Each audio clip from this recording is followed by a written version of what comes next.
Bonjour à toutes et à tous, je suis très heureux de vous retrouver aujourd'hui et je vais aujourd'hui aborder le troisième volet, tant attendu d'ailleurs par beaucoup d'entre vous, que j'ai nommé « Qui est l'Antéchrist et d'où vient-il ?»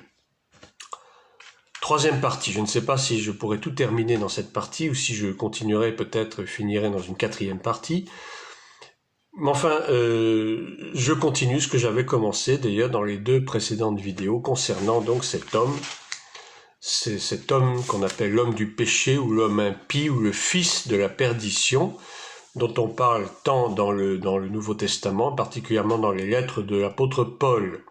Cet antéchrist qui doit venir pour régner sur le monde, un règne sans partage, un règne autocratique poussé à l'extrême, un règne despotique que personne ne pourra empêcher, que personne ne pourra contrer. Ce Messie, entre guillemets, car il s'agit bien d'un Messie, c'est celui que les Juifs attendent de pied ferme, en tant que libérateur. C'est aussi celui que les musulmans attendent également, qu'ils appellent leur Messie à eux, hein, le Mahdi. Et ce Messie, qui est en fait un faux Messie, eh bien ce n'est pas du tout celui que nous, chrétiens, nous attendons, bien entendu, puisque celui que nous attendons, c'est Jésus-Christ de Nazareth, mort et ressuscité, assis à la droite du Père dans les cieux, qui reviendra pour juger le monde, pour asseoir son règne millénaire et pour enfin régner à jamais pour l'éternité avec nous qui sommes ses élus et qui auront été, Dieu voulant, enlevés avant que n'arrive la grande tribulation, cette période de 7 années, divisée en deux périodes de 3 ans et demi. Justement, c'est 7 années pendant lesquelles cet homme du péché, cet impie, va régner sans partage sur le monde. Alors, dans les deux précédentes vidéos que j'avais faites déjà il y a un certain temps, il y a plusieurs semaines, je vous avais quand même décrit de qui il s'agissait, comment le monde se prépare à recevoir cet homme, quelles sont, j'allais dire, les prémices, quels sont les symptômes, pour employer un terme médical, qui font que le monde est en passe d'être gouverné très bientôt par cet homme qui aura à sa solde 10 nations, parce que cet homme va partager le monde en 10 nations. C'est ce que nous retrouvons dans la fameuse statue de Nabuchodonosor, avec les 10 orteils des pieds. Et donc cet homme-là va gouverner sur 10 nations, qui seront en fait des empires, si vous voulez, hein, qui seront eux-mêmes dirigés par des gouverneurs, mais qui seront à la solde entière de l'Antéchrist, de cet homme qui va régner sur le monde pendant 7 ans.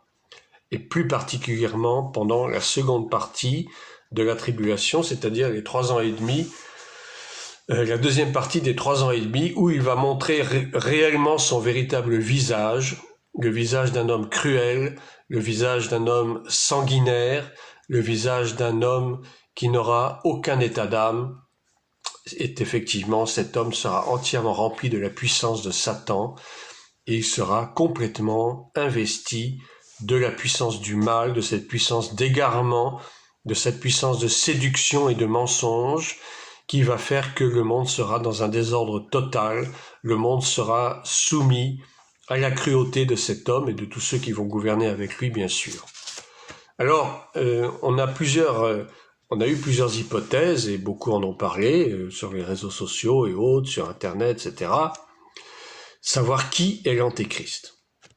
Alors, on a parlé du pape, on a parlé de Barack Obama, on a parlé de Nicolas Sarkozy, on a parlé d'Emmanuel Macron, on a parlé de je ne sais qui encore, on a parlé du prince William d'Angleterre, mais je peux vous dire que aucun de ces personnages ne correspond véritablement à celui que la Bible appelle l'Antéchrist.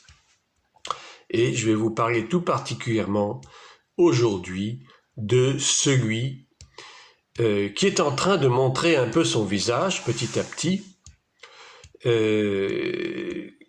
qui est déjà sur la scène internationale, mais d'une façon feutrée, d'une façon assez discrète pour l'instant, et c'est exactement ce qui va se passer selon les prophéties que l'on trouve en Daniel notamment. Cet homme ne va pas être extrêmement visible au début, mais petit à petit, il va faire son chemin. Petit à petit, il va gagner en pouvoir, il va gagner en autorité pour finalement affirmer réellement son autorité sur les nations et prendre le pouvoir d'une façon, j'allais dire, totale pendant les 7 années que nous appelons, nous, la Grande Tribulation. Alors cet homme, il s'appelle Jared Korey Kushner. Jared Korey Kushner. Je vous expliquerai exactement, parce que j'ai fait quelques recherches personnelles un peu approfondies sur ces noms. Le nom de Jared, le nom de Korey, et j'ai fait l'impasse sur le nom de Kushner, on va voir pourquoi. Parce qu'en réalité, Kushner n'est pas son vrai nom. C'est un patronyme qu'il a emprunté, si je puis dire, à son grand-père, qui lui-même avait pris le nom de son épouse, qui s'appelait Rachel Kushner. En réalité, cet homme s'appelle Jared Korey.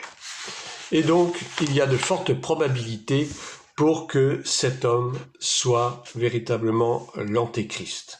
Alors, je suis très prudent, je vous dis pas c'est lui à 100%, mais selon toutes les études que l'on peut faire, les études sérieuses bien sûr, eh bien, il a toutes les caractéristiques qui pourraient nous faire penser que ce serait lui qui serait l'antéchrist. Et je ne suis pas le seul à le penser. Néanmoins, j'avais écrit un article il y a 2 ans exactement, paru sur le blog de Michel Dastier, pour ne pas la nommer. Et dans cet article, j'avais déjà soulevé la question de Jared Kushner. Et j'avais émis l'hypothèse que ce pourrait être lui l'antéchrist. Et à l'époque, et c'est pas pour me jeter des fleurs, mais à l'époque, je n'ai pas trouvé d'autres articles à ce sujet. Je dirais, j'ai été presque l'un des premiers à en parler. Et depuis, effectivement, il y a de plus en plus de personnes qui pensent que cet homme pourrait être l'antéchrist. Et je crois qu'ils ont raison. Et je ne fais finalement que confirmer ce que j'avais déjà écrit il y a 2 ans. Et nous allons voir pourquoi. Nous allons voir justement quelles sont les caractéristiques qui font que cet homme pourrait fort bien être l'antéchrist, celui que la Bible appelle l'homme du péché ou l'homme impie, le fils de la perdition. Je vais commencer par vous lire Apocalypse chapitre 6, à partir du 1er verset qui nous dit ceci. « Je regardais quand l'agneau ouvrit un des 7 sceaux, et j'entendis l'un des 4 êtres vivants qui disait comme d'une voix de tonnerre, « Viens !» Je regardai, et voici, parut un cheval blanc. Celui qui le montait avait un arc. Une couronne lui fut donnée, et il partit en vainqueur et pour vaincre. Alors, il faut ne pas faire de confusion par rapport à ce chevalier blanc, si on peut l'appeler. Ce n'est pas Jésus-Christ, évidemment. Ce n'est pas Jésus-Christ, mais celui qui le monte, c'est un homme, effectivement, c'est un homme à qui on donne une couronne, donc ce sera quelqu'un qui va régner en tant que souverain, et il part en vainqueur et pour vaincre. Effectivement, cet homme-là, à partir du moment où il va paraître d'une façon définitive sur la scène internationale, il va vaincre. Qu'est-ce qu'il va vaincre? Eh bien, il va vaincre tous ses opposants. Il va vaincre tous ceux qui veulent lui faire obstacle, qui veulent lui faire barrage. Et il va faire en sorte de conquérir les nations les unes après les autres pour que les nations lui soient soumises, lui soient entièrement dévouées à une autorité pleinement autocratique, despotique, sans partage, sans concession aucune. Et nous savons, et je l'avais expliqué dans mes vidéos par rapport à l'Antéchrist, que le monde sera divisé en 10 biorégions. Ces 10 biorégions ayant été déjà envisagées par une société semi-secrète qui s'appelle le Club de Rome, et ceci a eu lieu dans les années 70, et ces 10 biorégions eh bien, seront dirigées chacune par un gouverneur, et ces gouverneurs seront entièrement soumis à l'autorité de l'Antéchrist. Il les aura sous sa coupe, et ces hommes-là ne feront qu'obéir à ses ordres. Bien sûr, il y aura des opposants, il y en a qui vont vouloir résister à son autorité, et on devine assez bien comment il va pouvoir les mettre au pas, et j'allais dire les obliger en quelque sorte à lui être soumis. Alors, cet homme-là, Jared Kushner, il est déjà parmi nous puisqu'il s'agit du propre gendre du président américain Donald Trump. Pour vous raconter un peu l'histoire, déjà un peu l'histoire de sa famille. Donc c'est un jeune homme actuellement, il a une quarantaine d'années. Il est né en 1981 précisément, et il est issu d'une famille d'origine polonaise. La famille Kushner est d'origine polonaise. Son grand-père, qui s'appelait Joseph Kushner, et qui était né en 1822, en fait, il s'appelait Berkowitz. Et il avait épousé une femme qui s'appelait Rachel Kushner. Et il a préféré, pour des raisons sociales, pour des raisons personnelles, il a préféré changer son nom de Berkowitz et adopter le nom de Kushner, le nom de son épouse Rachel, et donc il s'est appelé désormais Joseph Kushner. Et ce qui est intéressant, c'est de voir un peu l'histoire de cette femme, Rachel Kushner, en fait, qui était une femme de valeur. Elle avait même, pendant la guerre de 40, réussi à faciliter l'évasion de plusieurs centaines de juifs d'un camp nazi, d'un camp de la mort, et c'est une femme qui a beaucoup œuvré pour le bien d'Israël. Et notamment, elle a permis la construction, la mise en place d'écoles rabbiniques, d'écoles de Torah. Et donc, elle a beaucoup fait pour Israël. Elle a fait beaucoup pour Israël, elle est extrêmement redevable, c'était une femme de valeur, c'est un genre d'héroïne, si vous voulez. Voilà. Ce qu'il faut savoir, c'est que les Juifs attendent donc le Mashiach, leur Messie, et ils ont rejeté Christ en son temps, parce que précisément, pour eux, Christ n'avait pas la trempe d'être leur Messie.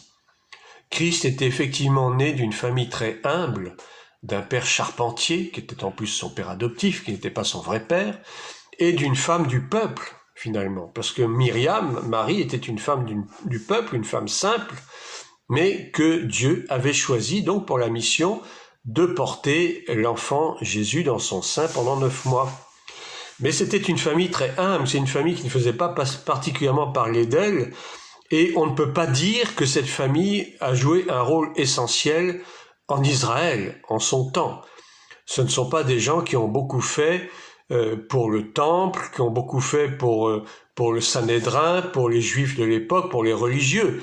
C'était pas du tout des gens qui avaient le vent en poupe, ce n'étaient pas des notables, ils ne figuraient pas au Sanhédrin, il n'y avait aucun de membres de leur famille ascendant qui fait partie du Sanhédrin. Et donc c'était des gens extrêmement humbles. Et donc pour eux, pour les Juifs de l'époque, pour les pharisiens, les sadducéens, les esséniens et autres, il n'était pas possible que ce Jésus-Christ, qui en plus avait le culot et l'audace de s'affirmer fils de Dieu, puisse être leur Messie, parce que en fait, ça ne correspondait pas à leurs critères, qui voulaient que ce Messie puisse être un homme issu d'une grande famille reconnue, d'une grande famille qui ait fait du bien pour Israël, qui puisse laisser un nom pour la postérité. C'était pas du tout ça. Et donc pour eux, ils ont rejeté le Messie, en disant même carrément c'est lui le fils du charpentier. Hein, qu'est-ce qui peut venir de Nazareth? Il n'y a rien de Nazareth qui puisse venir de bon. Hein, c'est Nathanaël qui avait dit ça, et c'est les religieux de l'époque qui pensaient pas du tout un instant que ce Christ puisse être véritablement leur Messie, parce que ça ne correspondait pas à leurs critères de sélection. Donc il faut savoir que le futur Mashiach, qui sera le Mashiach des Juifs, doit correspondre à leurs critères sélectifs, c'est-à-dire être quelqu'un issu d'une famille notable, d'une famille ayant du pouvoir et de la richesse, et quelqu'un qui puisse avoir une grande influence en Israël en tout cas et pour le monde juif. Et précisément, il se trouve que ce Jared Korey Kushner correspond assez bien au type d'homme qu'ils espèrent et qu'ils veulent prendre pour et accepter surtout, et plus tard oindre comme Messie, en tant que Messie, puisqu'il faut savoir que le pouvoir religieux va adouber, si vous voulez, cet homme en tant que leur Messie d'une façon officielle au moment où le troisième temple de Jérusalem sera reconstruit. Et ce troisième temple, précisément, aura été reconstruit par ordre de ce Mashiach, donc de cet homme que nous appelons l'Antéchrist, et qui pour le monde juif correspond à leur Messie. Donc, ce que la grand-mère de Jared Kushner avait fait en tant qu'héroïne est vraiment un point positif pour le monde juif. Et donc, elle avait fait construire des yeshuvas, qui sont donc des écoles bibliques, des écoles talmudiques, des écoles rabbiniques, où on étudie la Torah, des yeshivas qui sont que l'on trouve d'ailleurs partout dans le monde maintenant de plus en plus, où le monde juif est en train d'étendre l'étude de la Torah au monde entier. Et on verra que cela n'est pas tout à fait innocent. Autant il est intéressant d'étudier la Torah, moi-même je m'y emploie de temps à autre, parce que nous savons que les origines de la Bible sont purement juives, que tout notre Ancien Testament est basé uniquement sur le Tanakh juif, c'est-à-dire l'Ancien Testament juif, avec donc la Torah, le Pentateuque, plus les écrits, c'est-à-dire les prophètes, les psaumes, etc., tout ce qu'on peut trouver. Et nous savons et nous croyons que nos racines chrétiennes sont des origines juives à 100%. Et ça, je me fais fort de revenir dessus à chaque fois. Mais il faut savoir que derrière cet apprentissage de la Torah qui s'étend au monde entier se cache en fait un but secret que je vais développer un peu plus tard. Donc ces centres d'études de la Torah se sont multipliés et correspondent à une contribution directe donc de la famille Kushner pour le bien d'Israël. Et donc c'est une condition nécessaire justement au dévoilement du futur Mashiach, du futur Messie d'Israël. Et donc pour continuer avec la généalogie, si vous voulez, de la famille Kushner, donc notre Jared Kushner est né en 1981 dans le New Jersey et il est de religion juive orthodoxe pratiquante. Et on va voir que cela va jouer un rôle très important dans la suite et particulièrement dans son mode de gouvernance qui sera essentiellement un mode de gouvernance religieux. Et nous verrons un peu plus tard les détails. Ce jeune homme, Jared Korey, va grandir près de Livingston, donc dans une famille aisée. Et en 2005, il va reprendre l'entreprise immobilière familiale. Il va épouser en 2009 une certaine Ivanka Trump, qui n'est autre qu'une des filles de Donald Trump, mais qui n'est pas juive. C'est une goy, c'est une femme païenne. En fait, elle a été élevée dans la religion presbytérienne, c'est-à-dire qu'elle est protestante, si vous voulez. Elle est protestante et il est absolument impossible pour un juif de surcroît orthodoxe, c'est-à-dire ultra-religieux, les orthodoxes, les juifs orthodoxes, ce sont les ultra-religieux orthodoxes, il est absolument impensable pour un homme juif orthodoxe d'épouser une femme non juive. Et donc ce mariage a failli ne pas avoir lieu et en fait il se trouve que Ivanka Trump, par amour pour Jared Korey, a décidé de se convertir au judaïsme et ce qui fait que le mariage a pu avoir lieu donc en 2009.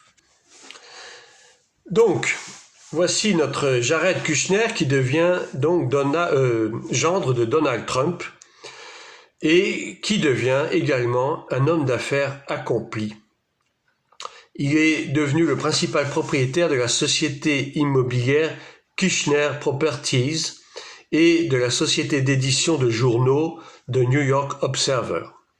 Il est donc fils du promoteur immobilier américain Charles Kushner et il a hérité, alors que ce dernier a fait un peu de prison pour des questions de fraude fiscale, de financement illégaux, il a hérité de l'entreprise familiale et à 24 ans, il était déjà multimillionnaire.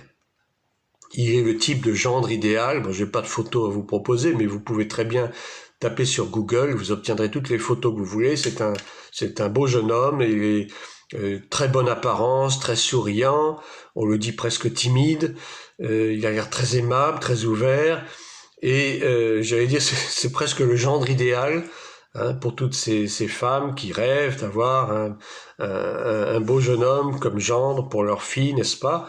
Il est tout à fait de bonne figure, il est tout à fait avenant. Et ça, encore, ça fait partie de l'arsenal de la séduction. Alors, pour l'instant, je pense très certainement qu'il n'est pas du tout conscient du rôle qu'il va jouer, encore qu'il peut en avoir une idée. Et ça, on ne peut pas savoir ce qui se passe dans sa tête. Mais en tout cas, il donne l'apparence de quelqu'un d'assez séducteur, d'assez convaincant. Et il est devenu, politiquement, l'éminence grise de son beau-père, Donald Trump, qui en fait a pu accéder au pouvoir américain grâce à son gendre. Alors on a beaucoup glosé savoir si les Russes étaient derrière, etc. Mais en fait c'est son propre gendre qui a tout fait pour que son beau-père puisse accéder au pouvoir. Vous voyez comment Dieu travaille. Dieu ne fait rien par hasard. Il sait utiliser des hommes et des femmes pour réaliser ses plans. Et il fallait absolument que Donald Trump puisse accéder au pouvoir aux États-Unis. Il fallait absolument que Donald Trump puisse déclarer que l'ambassade des États-Unis en Israël serait à Jérusalem. Il fallait absolument que Donald Trump, dans ses propos, déclare que Jérusalem était la capitale une et indivisible d'Israël. Ce n'est pas pour rien. Tout ça fait partie du plan de Dieu. Et notre Jared Corey Kushner suit pas à pas son beau-père dans toutes ses tractations. Il est pratiquement présent tout le temps à chaque fois que Donald Trump fait des déclarations, ou bien lorsqu'il fait, comme il l'a fait très récemment, des voyages au Moyen-Orient pour signer des protocoles de paix, ou en tout cas pour envisager des protocoles de paix avec certains pays du Moyen-Orient, et tout cela rejoint exactement la prophétie de Daniel chapitre 9 verset 27, où on nous dit que l'Antéchrist confirmera une alliance entre Israël et les pays arabes. C'est écrit. Et nous assistons en ce moment effectivement au prodrome de cette alliance qui sera véritablement signée en son temps, c'est-à-dire pratiquement au moment où l'Église sera enlevée, juste au moment où l'homme du péché, l'Antéchrist, va ordonner la reconstruction du troisième temple. Tout cela va se faire de concert, mais auparavant, pour que l'alliance soit confirmée, eh bien, il faudra qu'il y ait une guerre qui se déclare contre Israël. Et cette guerre, c'est la guerre que nous appelons la guerre d'Ézéchiel 38 ou guerre de Gog et Magog. Et actuellement, lorsque vous suivez les informations, vous voyez qu'il y a actuellement un certain remue-ménage dans le monde méditerranéen, avec la Turquie, avec la Grèce, et petit à petit, les choses sont en train de se mettre en place. Le but, c'est quoi? C'est d'attaquer Israël, que la plupart des pays arabes, arabo-musulmans qui entourent Israël sont en train de préparer une attaque surprise contre Israël. Et c'est à la suite de cette attaque que Jared Kushner, si on pense vraiment que c'est lui dont il est question, va confirmer une alliance de paix pour mettre fin à cette guerre de Gog et Magog. Donc, pour revenir à Jared Kushner en tant qu'homme d'affaires, eh bien, il faut savoir qu'entre 2007 et 2016, sa société a investi à peu près 7 milliards de dollars dans l'immobilier de New York. Et en 2007, il a acheté le bâtiment le plus cher dans toute l'histoire des États-Unis pour 1,8 milliard de dollars, après avoir vendu plus de 200 000 appartements, après avoir revendu plusieurs biens immobiliers. Il a pu réunir ses fonds, pratiquement 2 milliards de dollars, pour acheter ce bâtiment le plus cher des États-Unis, qui a été construit dans les années 50, qui se situe à l'adresse suivante, au 666 de la 5e avenue. C'est assez amusant de voir justement ce nombre 666, dont parle bien sûr l'Apocalypse, et on voit tout de suite le rapport qu'il y a donc avec Jared Kushner. Et il se trouve même que dans ces locaux, les locaux de cet immeuble, au 666 de la 5e avenue, eh bien au 6e étage de cet immeuble se trouve le siège d'une entreprise qui s'appelle Lucent Technologies. Et Lucent Technologies, c'est cette société qui est chargée de fabriquer la fameuse puce RFID qui sera bien sûr utilisée comme marque de la bête, donc au moment de la grande tribulation. Et tous ceux qui, malheureusement, auront fait le mauvais choix, c'est-à-dire de se laisser implanter cette puce, eh bien, on sait très bien qu'ils seront sous la domination définitive et éternelle de la puissance de Satan et qui sont voués pour l'éternité à la géhenne. Donc là, il y aura un choix crucial à faire à ce moment-là, mais c'est pas encore pour tout de suite, rassurez-vous. Pour l'instant, les choses sont en train de se mettre en place petit à petit sous nos yeux, mais il est certain que nous ne pouvons pas ne pas voir que ces choses se font d'une manière certaine, sauf si nous voulons demeurer aveugles, effectivement. Et les événements sont en train de se précipiter à grands pas. Et il n'y aura pas long à parier que Jared Corey Kushner va très bientôt peut-être faire son apparition d'une façon officielle sur la scène internationale. Je ne veux pas dire que cela aura lieu à 100%, je ne veux pas dire que cela n'aura pas lieu, mais c'est une très forte hypothèse et tous les critères nous permettent de penser qu'effectivement cet homme peut, je dirais à 98%, être l'antéchrist, c'est-à-dire celui que la Bible appelle l'homme du péché ou l'homme impie ou le fils de la perdition. Donc, il est milliardaire, cet homme-là, il est milliardaire, il fait partie des conseillers privés du président Donald Trump.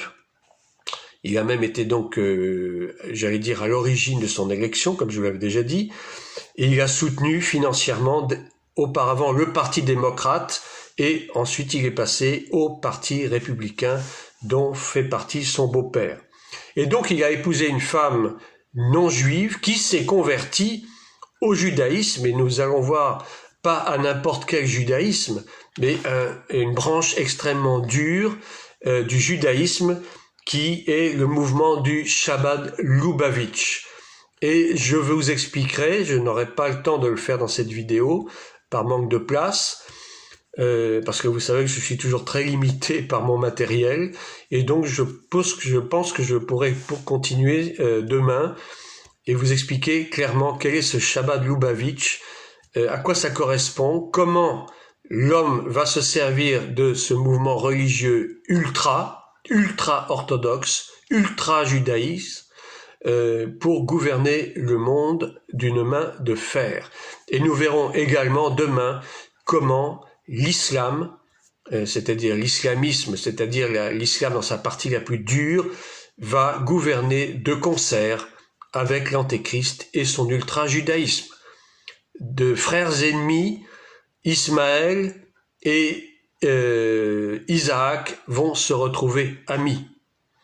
D'ennemis d'hier, ils vont se retrouver en devenant amis aujourd'hui pour gouverner ensemble et mener le monde au désastre. La suite à demain.